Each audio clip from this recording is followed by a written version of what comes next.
안녕하세요, 여러분. 소방설비기사 합격을 향해 달려가고 있는 여러분을 응원하는 채널입니다. 오늘은 2026년 1회 소방설비기사 기계 분야 제2과목 소방유체 역학 21번 문제부터 40번 문제까지 20문제를 쭉 정리해 드릴 거예요. 유체 역학이라고 하면 공식이 많아서 어렵게 느껴지실 수 있는데요. 겁먹지 마세요. 오늘도 하나하나 쉬운 말로 비유를 들어가면서 차근차근 풀어드릴게요. 용어가 어려운 과목인 만큼 헷갈리는 한자어나 영어 용어가 나오면 그 자리에서 바로 뜻풀이도 해드릴 테니까 처음 공부하시는 분들도 편하게 따라오시면 됩니다. 그럼 바로 21번 문제부터 시작해 볼게요. 21번 문제는요, 유체가 가만히 멈춰 있을 때 누르는 압력, 그러니까 정압에 관한 문제예요. 정압은 한자로 고유할 정자에 누를 압자를 써요. 영어로는 스태틱 프레셔라고 하는데 말 그대로 흐르지 않고 멈춰 있는 유체가 누르는 힘이라는 뜻이죠. 문제에서는 이 정압의 성질에 대해 맞는 설명을 고르라고 하는데 정답은 4번이에요. 밀폐된 용기에서 어느 한 점에 작용하는 압력은 모든 방향으로 똑같은 크기로 작용한다는 내용이었죠. 왜 정답일까요? 이건 파스칼의 원리라고 하는 아주 유명한 법칙 때문이에요. 밀폐된 용기 속 유체에 한 점에 압력을 가하면 그 압력이 유체 전체에 그대로 전달돼서 어느 방향으로나 똑같이 작용하거든요. 그럼 나머지 보기들은 왜 틀렸을까요? 1번은 압력이 작용면에 수평으로 작용한다고 했는데 사실은 수평이 아니라 수직으로 작용해요. 2번이랑 3번은 개방된 용기에서 압력이 밀도나 깊이에 반비례한다고 했는데 사실은 반비례가 아니라 비례하는 거예요. 압력 공식이 P=GH, 그러니까 밀도 곱하기 중력과 속도 곱하기 깊이거든요. 밀도나 깊이가 커지면 압력도 같이 커지는 거죠. 더 알아두면 좋은 건요. 이 공식에서 로, 그러니까 밀도와 H, 깊이가 클수록 압력이 커진다는 것만 기억해 두시면 다른 문제에도 응용할 수 있어요. 이렇게 이렇게 외워보세요. 밀폐된 통 안에서 빵 하고 누르면 사방으로 다 똑같이 빵빵하고 터진다. 파스칼 아저씨가 사방에서 박수를 쳐준다고 상상해 보시는 거예요. 이 문제의 핵심 키워드는 세 가지예요. 첫 번째는 정압, 두 번째는 파스칼의 원리, 세 번째는 압력 공식이었죠. 풀이 순서를 정리하면 먼저 정압이 뭔지 확인하고 밀폐 용기니까 파스칼의 원리를 적용해서 모든 방향으로 압력이 같다는 걸 떠올리고 개방 용기 보기들은 공식으로 비례관계를 확인해서 오답을 소거하시면 됩니다. 22번 문제는 계기압력에 관한 문제예요. 계기, 계기압력은 한자로 계기, 자, 그릇 기자를 써서 말 그대로 압력계라는 계기로 잰 압력이라는 뜻이에요. 우리가 타이어 공기압을 잴 때 쓰는 그 압력계를 떠올리시면 돼요. 정답은 1번이었죠. 계기압력은 절대압력에서 대기압을 뺀 값과 같다는 내용이었어요. 왜, 그러, 왜 그럴까요? 계기압력은 대기압을 기준점, 그러니까 0으로 놓고 잰 압력이라서 절대압력에서 대기압을 빼면 계기압력이 나오는 거예요. 공식으로 쓰면 P 게이지는 P absolute 마이너스 PATM이에요. 그럼 왜 나머지는 틀렸을까요? 2번은 빼기를 더하기로 착각한 함정이었고요. 3번은 정지한 유체의 압력이 수평 방향으로 크다고 했는데 사실은 모든 방향으로 똑같아요. 4번은 물속 무게에서 부력을 빼면 공기 중 무게가 나온다고 했는데 사실은 반대예요. 공기 중 무게는 물속 무게의 부력을 더한 값이거든요. 더 알아두면 좋은 건 절대압력은 대기압과 계기압력을 더한 값이라는 관계도 함께 기억해 두시면 편해요. 이렇게 외워보세요. 절대 형이 대기업 동생 몫을 딱 빼주면 대기 막내 용돈이 완성된다. 형에서 동생을 빼면 막내가 남는다고 생각하시면 돼요. 핵심 키워드 세 가지는 계기압력, 절대압력, 그리고 대기압이었어요. 계기압력은 대기압을 기준으로 잰 값, 절대압력은 진짜 0, 그러니까 완전 진공을 기준으로 잰 값, 대기압은 우리를 평소에 누르고 있는 공기의 무게라는 것 기억해 두세요. 풀이 순서는 계기압력이 대기압 기준이라는 걸 확인하고 절대압력 등호 대기압 더하기 계기압력이라는 관계식을 떠올린 다음 식을 정리해서 정답을 찾으시면 됩니다. 23번 문제는 비중량을 이용해서 유속을 구하는 계산 문제예요. 비중이 0.01인 유체가 지름 30cm인 관속을 매초 98N의 무게로 흐를 때 평균 유속을 구하는 문제였죠. 정답은 2번 14.15m/초였어요. 먼저 비중이라는 게 뭐냐면요. 물을 기준으로 삼아서 이 물질이 몇 배 무거운지를 나타내는 값이에요. 여기다 물의 비중량인 9,800N/제곱미터를 곱하면 이 유체의 비중량이 나와요. 계산하면 98N/제곱미터가 되죠. 그 다음 중량유량 공식 W 이퀄 감마 Q를 쓰는데요. 98N per 초 이퀄 98N per 세제곱미터 곱하기 Q를 풀면 부피유량 Q가 1세제곱미터 per 초로 나와요. 관 단면적은 파이 나누기 4 곱하기 지름의 제곱으로 구하면 0.0707 제곱미터 정도 되고요. 유속은 유량을 단면적으로 나누면 되니까 계산하면 14.15m per 초가 나오는 거예요. 1번은 지름을 반지름으로 착각했거나 단면적 계산을 잘못했을 때 나오는 값이고요. 3번이랑 4번은 비중량을 빠뜨리거나 단위 환산을 놓쳤을 때 나오는 값이에요. 항상 W 이퀄 감마 Q, 그 다음 Q 이퀄 AV 이 순서로 풀어야 해요. 더 알아두면 좋은 게 비중량 이퀄, 비중 곱하기 물의 비중량이라는 공식이에요. 물의 비중량은 항상 9800이 기준값이라는 것도 같이 외워두세요. 이렇게 외워보세요. 비중 0.01은 물보다 100배 가벼운 새털 같은 거다. 그리고 98을 98로 나누면 1이 나오고 그걸 원 넓이로 나누면 짠 하고 14.15가 나온다고 생각하시면 돼요. 핵심 키워드는 비중량, 중량유량 공식, 관 단면적 공식 이렇게 세 가지예요. 풀이 순서는 먼저 비중량을 구하고 중량유량 공식으로 부피유량을 구한 다음 단면적으로 나눠서 유속을 계산하시면 됩니다. 24번 문제는 피토정확관으로 공기 속도를 구하는 문제예요. 피토정확관은 영어로 피토스태틱 튜브라고 하는데요. 자동차 계기판의 속도계처럼 압력 차이를 재서 바람의 속도를 알아내는 기구예요. 문제에서는 풍동 안에서 알코올 마노미터로 유속을 재는 상황이었고 정답은 4번 36.1m per 초였어요. 풀이 과정을 보면요. 먼저 공기의 밀도를 이상기체 상태 방정식으로 구해요. 로우 이퀄 P 나누기 RT인데 여기서 온도는 꼭 섭씨가 아니라 절대 온도로 바꿔줘야 해요. 20도씨는 293 켈빈이거든요.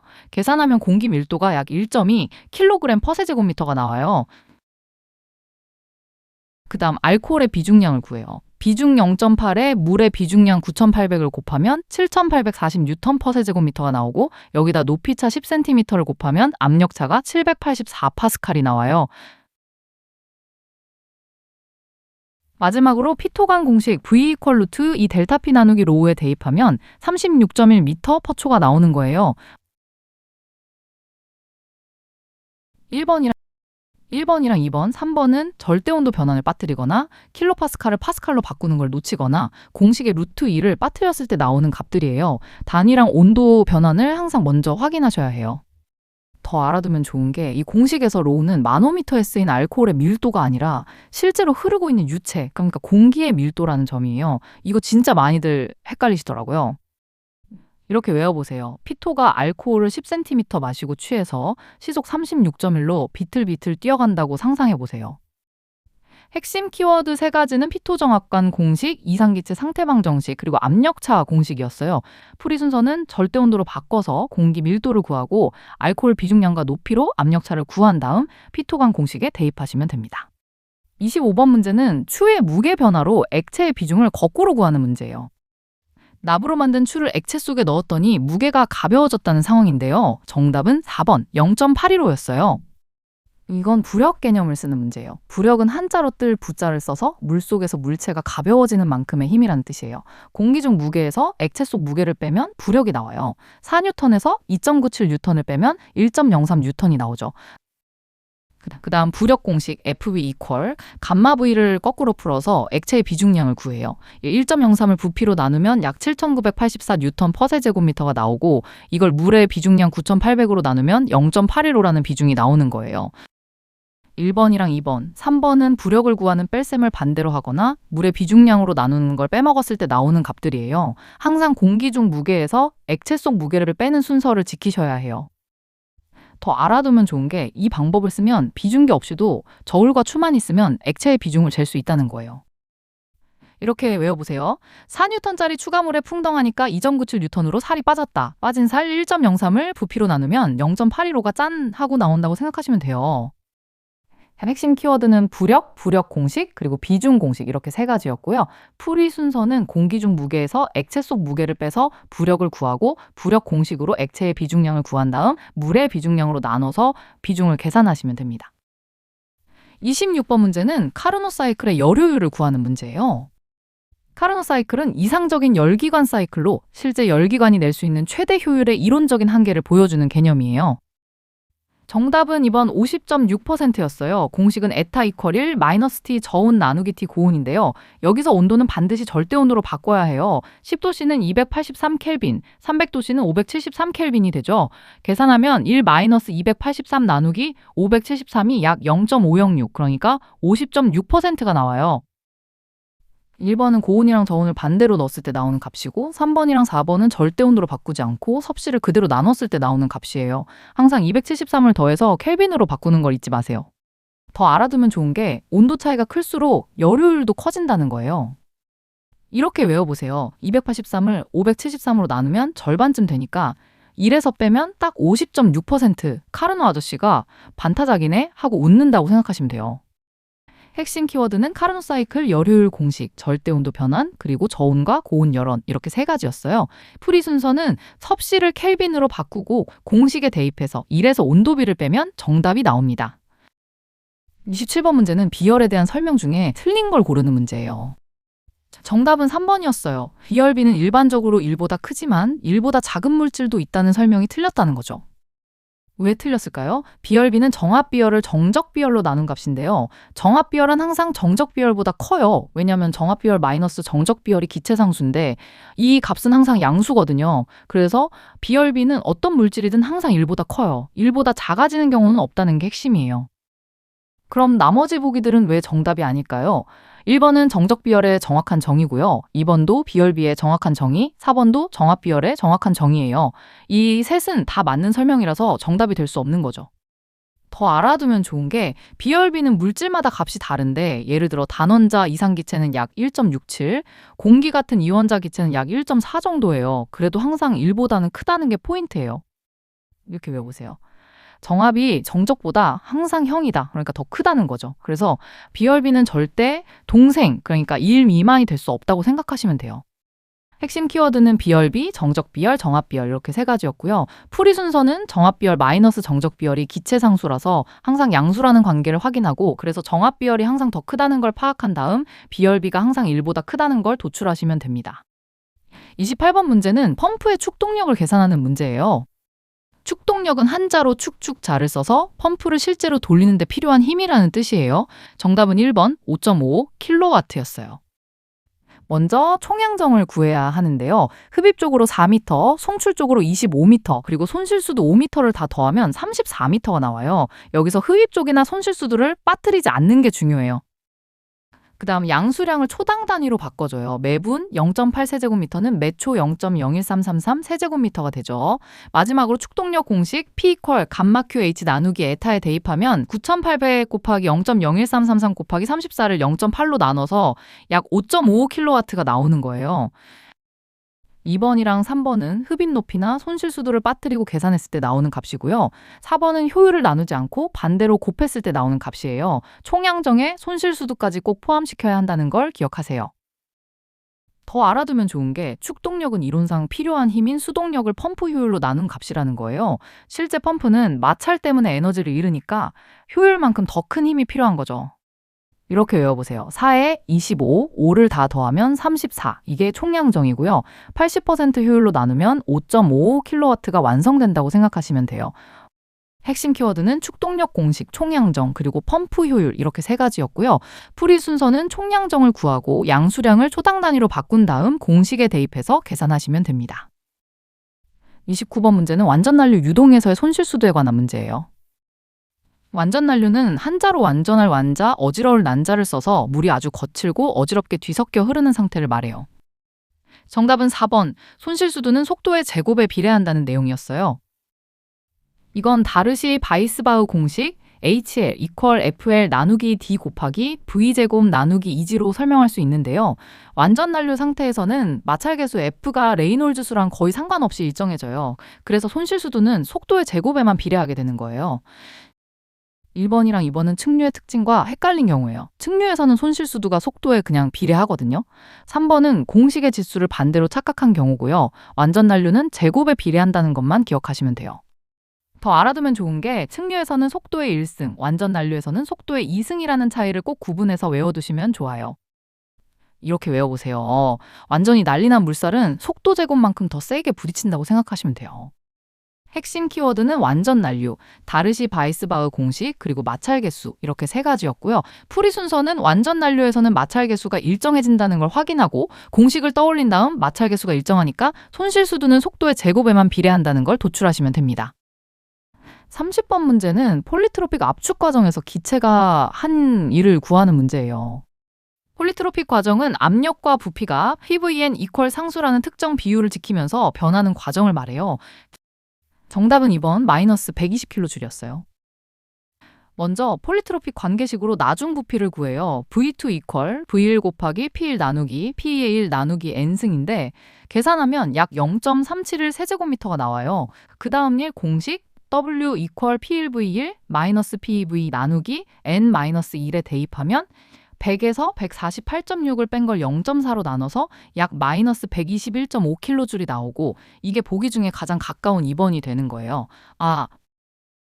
1번이랑 3번, 4번은 지수 n의 위치를 잘못 대입하거나 1 나누기 n을 n으로 착각했을 때 나오는 값들이에요. 지수의 분자 분모 위치를 헷갈리지 않는 게 중요해요. 더 알아두면 좋은 게 1의 값이 마이너스라는 건 기체가 압축되면서 오히려 외부로부터 일을 받았다는 뜻이에요. 압축되는 과정이니까 당연히 음수가 나오는 거죠. 이렇게 외워보세요. 100kPa에서 400kPa로 확 눌려서 압축되니까 기체가 억울해하면서 일을 받았다고 마이너스 121.5라고 소리친다고 상상해보세요. 핵심 키워드는 폴리트로픽 과정, 폴리트로픽 1공식, 그리고 부피 비율 관계식 이렇게 세 가지였고요. 풀이 순서는 관계식으로 나중 부피를 구하고 1공식에 대입해서 계산한 다음 가장 가까운 보기를 고르시면 됩니다. 31번 문제는 레이놀즈 수로 관의 최소 지름을 구하는 문제예요.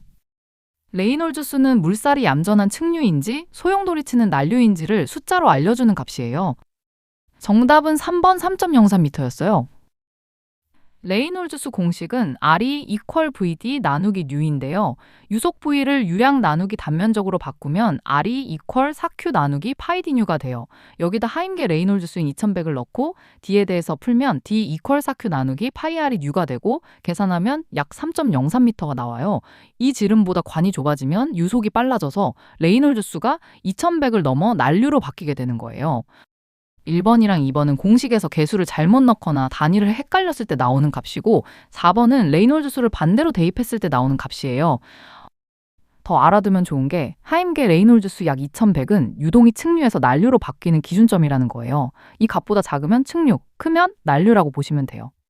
이렇게 외워보세요. 2100이라는 문지기가 지키고 서서 관이 3.03m보다 좁으면 난류는 통과 못한다고 딱 막아버린다고 생각하시면 돼요.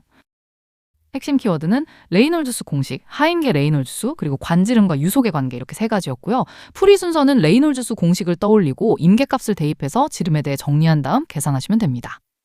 32번 문제는 오리피스에서 나오는 유량을 구하는 문제예요. 화면에 탱크 그림이 같이 나오니까 참고해서 보시면 이해가 더 쉬우실 거예요. 오리피스는 작은 구멍이라는 뜻인데요.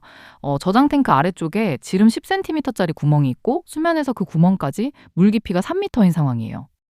정답은 2번 0.0325 세제곱미터 퍼초였어요. 먼저 이론 유속을 구해요. 루트 2GH를 쓰면 루트 2 곱하기 9.8 곱하기 3이 약 7.67m 퍼초가 나와요. 그 다음 오리피스 단면적은 파이 나누기 4 곱하기 0.1의 제곱 약 0.00785 제곱미터고요. 마지막으로 유량 개수 그러니까 속도 개수 0.9와 수축 개수 0.6을 곱한 0.54를 곱해주면 0.0325 세제곱미터 퍼초가 나오는 거예요. 1번은 유량 개수를 빠뜨리고 속도 개수나 수축 개수 하나만 곱했을 때 나오는 값이고 3번이랑 4번은 이론 유속 계산에서 중력과 속도나 높이를 잘못 넣었을 때 나오는 값이에요. 속도 개수랑 수축 개수를 둘 다 곱해야 정확한 유량이 나온다는 걸 기억하세요. 더 알아두면 좋은 게 속도 개수는 실제 유속이 이론 유속보다 조금 느려지는 걸 보정하고 수축 개수는 물줄기가 오리피스보다 살짝 가늘어지는 현상을 보정하는 거예요. 코스 끝에서 물줄기가 좁아지는 거 본 적 있으시죠? 그거랑 같은 원리예요.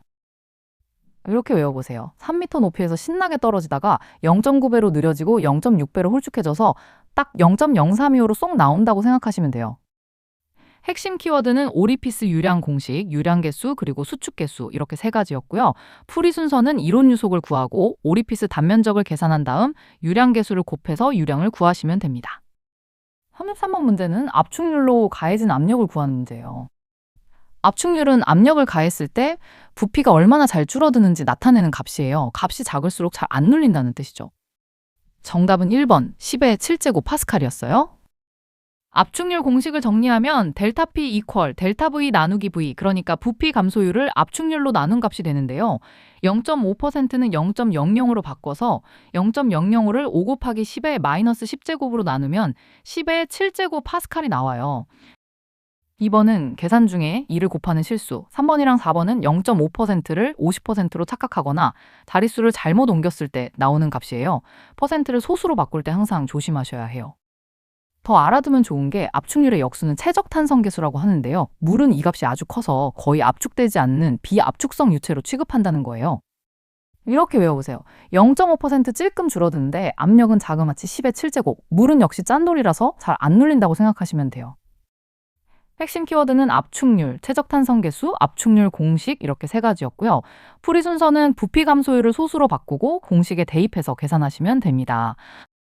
34번 문제는 폴리트로픽 변화에서 지수 n이 0일 때 어떤 변화인지 묻는 문제예요. 정답은 1번 등압 변화였어요.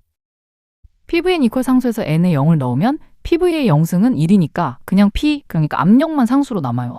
압력이 안 변하는 변화라서 등압 변화라고 부르는 거예요. 2번 등원 변화는 n이 1일 때, 3번 단열 변화는 n이 비열비인 k일 때예요. 4번은 특정 조건을 말하는 게 아니라 폴리트로픽 변화 전체를 아우르는 말이라서 답이 될 수 없어요. 더 알아두면 좋은 게 n이 0이면 등압, 1이면 등온, k면 단열, 무한대면 등적이라는 조합을 세트로 외워두시면 편해요. 이렇게 외워보세요. n이 0이면 지수 자체가 사라져서 압력만 딱 남는다. 그래서 등압이라고 기억하시면 돼요. 네, 핵심 키워드는 N0은 등압 변화, N1은 등온 변화, NK는 단열 변화 이렇게 세 가지였고요. 풀이 순서는 PVN에 N0을 대입해서 압력만 남는다는 걸 확인하고 정답을 고르시면 됩니다. 35번 문제는 얼음을 증기로 만드는 데 필요한 열량을 구하는 문제예요. 마이너스 15도씨 얼음 10g을 100도씨 증기로 만드는 상황인데요. 정답은 3번 30.4kJ였어요. 이건 2단계로 쪼개서 계산해야 해요. 첫 번째, 얼음을 마이너스 15도씨에서 0도씨까지 데우는데 0.315kJ이 들어가요.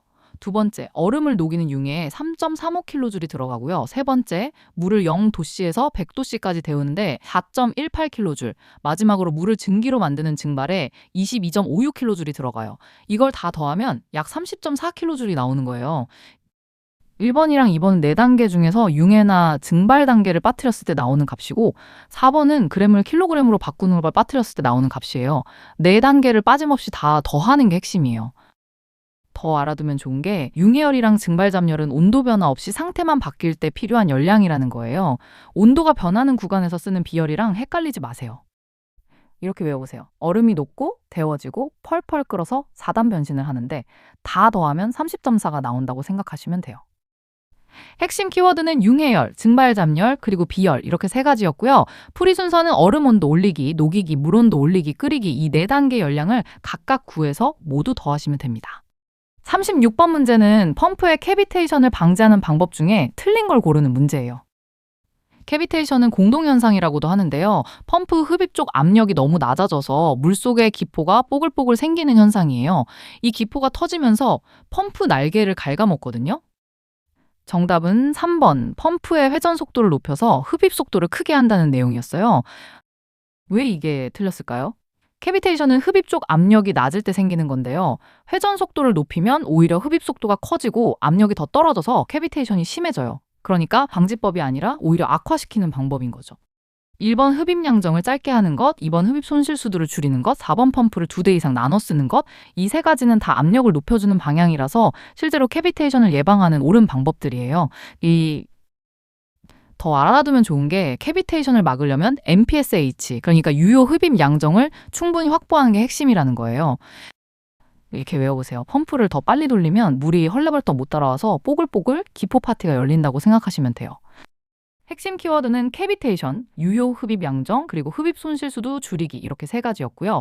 풀이 순서는 캐비테이션이 흡입 쪽 압력이 낮을 때 생긴다는 걸 확인하고 나머지 보기들은 압력을 높이는 방향이라 옳은 방법이라는 걸 파악한 다음 회전 속도를 높이면 오히려 압력이 낮아진다는 걸 찾아서 정답을 고르시면 됩니다. 37번 문제는 열평형 상태가 무엇을 의미하는지 묻는 문제예요. 정답은 1번, 두 물체의 온도가 서로 같으며 더 이상 변화하지 않는 상태였어요. 열평형은 연력학 제로 법칙에서 나오는 개념인데요. 두 물체 사이의 온도 차이가 없어져서 더 이상 열이 이동하지 않고 온도가 일정하게 유지되는 상태를 말해요. 이번은 에너지 보존, 그러니까 열량 보존 법칙에 대한 설명이지 열평형 자체의 정의는 아니에요. 3번이랑 4번은 비열이나 연용량이 같아진다는 내용인데 열평형은 비열이나 연용량이 아니라 온도가 같아지는 상태를 말하는 거예요. 더 알아두면 좋은 게 연력학 제로 법칙은 온도계로 온도를 잴 수 있는 이론적 근거가 되는 법칙이라는 거예요. 이렇게 외워보세요. 뜨거운 애랑 차가운 애가 손을 잡고 있다가 결국 우리 온도 똑같다 하고 더 이상 안 변한다고 생각하시면 돼요. 핵심 키워드는 열평형, 연력학 제로 법칙, 그리고 열량 보존 이렇게 세 가지였고요. 풀이 순서는 열평형이 온도에 관한 개념이라는 걸 확인하고 온도가 같아지고 더 이상 변화 없는 상태가 정의라는 걸 파악해서 정답을 고르시면 됩니다. 38번 문제는 비누방울의 표면 장력을 구하는 문제예요. 비누방울은 물방울이랑 다르게 안쪽이랑 바깥쪽 두 개의 표면을 가지고 있어서 다른 공식을 써요. 정답은 1번 0.75 뉴턴 퍼 미터였어요. 공식은 델타 P 이퀄 4 시그마 나누기 R인데요. 반지름은 지름 40mm의 절반이니까 0.02 미터가 돼요. 시그마 이퀄 델타 P 곱하기 R 나누기 4로 정리하면 150 곱하기 0.02를 4로 나눠서 0.75 뉴턴 퍼 미터가 나오는 거예요. 2번이랑 3번, 4번은 비누방울 공식 대신 물방울 공식인 이 시그마 나누기 R을 쓰거나 지름을 반지름 대신 그대로 넣었을 때 나오는 값들이에요. 비누방울은 4, 물방울은 이라는 걸 꼭 구분해서 기억하셔야 해요. 더 알아두면 좋은 게 표면 장력은 액체 표면이 팽팽하게 당겨지는 힘인데요. 소금쟁이가 물 위를 걸을 수 있는 것도 이 힘 덕분이에요. 이렇게 외워보세요. 비누방울은 표면이 두 겹이라서 4로 나눠야 한다. 150 곱하기 0.02를 4로 나누면 0.75가 짠! 하고 나온다고 생각하시면 돼요. 핵심 키워드는 비누방울 표면 장력 공식, 표면 장력, 그리고 물방울과 비누방울 공식의 차이 이렇게 세 가지였고요. 풀이 순서는 반지름을 구하고 비누방울 공식을 떠올린 다음 계산하시면 됩니다. 네, 39번 문제는 경사진 평판에 부딪히는 물제트의 힘을 구하는 문제예요. 화면에 각도랑 방향이 표시된 그림이 같이 나오니까 참고해서 보시면 좋아요. 지름 20cm, 속도 초당 1m인 물제트가 60도로 기울어진 넓은 평판에 부딪히는 상황이에요. 정답은 3번 27.2 뉴턴이었어요. 먼저 Z의 단면적을 구해요. 하이 나누기 4 곱하기 0.2의 제곱, 약 0.0314 제곱미터가 나오고요. 유량은 단면적 곱하기 속도니까 똑같이 약 0.0314 세제곱미터 퍼 초가 돼요. 이 평판에 수직으로 작용하는 힘은 Fn 이퀄 로우 QV 사인 세타 공식을 쓰는데요. 1000 곱하기 0.0314 곱하기 1 곱하기 60도의 사인값을 곱하면 약 27.2 뉴턴이 나와요. 1번이랑 2번은 사인 세타를 빠뜨리거나 단면적 계산을 잘못했을 때 나오는 값이고 4번은 사인 60도 대신 코사인 60도를 쓰거나 개수를 잘못 곱했을 때 나오는 값이에요. 평판에 수직으로 작용하는 힘이니까 각도의 사인 성분을 써야 한다는 걸 기억하세요. 더 알아두면 좋은 게 평판이 매끄럽고 충분히 넓으면 Z는 평판을 따라 양쪽으로 갈라져 흐르고 평판의 평행한 방향의 힘은 0이 된다는 거예요. 그래서 수직 성분만 계산하면 되는 거죠. 이렇게 외워보세요. 물줄기가 60도로 비스듬히 찰싹 부딪히는데 옆으로 쓱 미끄러지고 수직으로만 27.2 뉴턴의 힘을 꼭 남긴다고 생각하시면 돼요. 핵심 키워드는 운동량 방정식, 평판의 수직인 힘 성분, 그리고 Z 단면적과 유량 이렇게 세 가지였고요. 풀이 순서는 Z 단면적을 구하고 유량을 계산한 다음 수직힘 공식에 대입하시면 됩니다. 드디어 마지막 40번 문제네요. 등원 압축에서 최적비를 구하는 문제예요. 20도씨에서 기체를 등원 압축해서 압력이 0.2 메가파스칼에서 1 메가파스칼로 변하는 상황이에요. 정답은 이번 5대2였어요. 네, 등원 과정에서는 보일의 법칙 P1V1 이퀄 PV가 그대로 적용돼요. 최적비 V1 대 V는 P 대 P1, 그러니까 1대 0.2가 되고 이걸 정리하면 5대1이 나오는 거예요. 1번이랑 3번은 압력비를 잘못 계산하거나 분수를 반대로 뒤집었을 때 나오는 값이고 4번은 등온이니까 부피도 안 변한다고 착각한 경우예요. 온도가 같아도 압력이 변하면 부피는 반드시 변한다는 걸 기억하세요. 더 알아두면 좋은 게 보일의 법칙은 온도가 일정할 때 압력과 부피가 반비례한다는 법칙이에요. 압력이 5배 커지면 부피는 5분의 1로 줄어드는 거죠. 이렇게 외워보세요. 0.2에서 1로 압력이 5배 뛰니까 부피는 거꾸로 5분의 1로 쪼그라든다. 보일 아저씨가 반비례가 국룰이라고 말한다고 생각하시면 돼요. 핵심 키워드는 보일의 법칙, 등온 압축, 그리고 압력과 부피의 반비례 관계 이렇게 세 가지였고요. 풀이 순서는 등온 과정이니까 보일의 법칙을 적용하고 최적비를 압력비로 정리해서 계산하시면 됩니다. 자, 여기까지 소방유체역학 21번 문제부터 40번 문제까지 20문제 다 같이 정리해봤는데요. 어떠셨나요? 정압이랑 계기압력 같은 개념 문제부터 비중량과 유속을 구하는 계산 문제, 그리고 펌프 축동력이나 캐비테이션처럼 실무랑도 이어지는 내용까지 유체역학의 핵심들을 쭉 훑어봤어요. 그냥 공식이 많이 나와서 헷갈리실 수도 있는데요. 오늘 알려드린 것처럼 하나씩 원리를 이해하면서 외우시면 실전에서도 훨씬 편하게 푸실 수 있을 거예요. 오늘 다룬 20문제 반복해서 여러 번 보시면서 완전히 내 것으로 만드시길 바라고요. 다음 영상에서는 이어지는 문제들로 또 찾아올게요. 끝까지 봐주셔서 감사하고요. 소방설비기사 합격까지 응원하겠습니다. 다음 영상에서 만나요.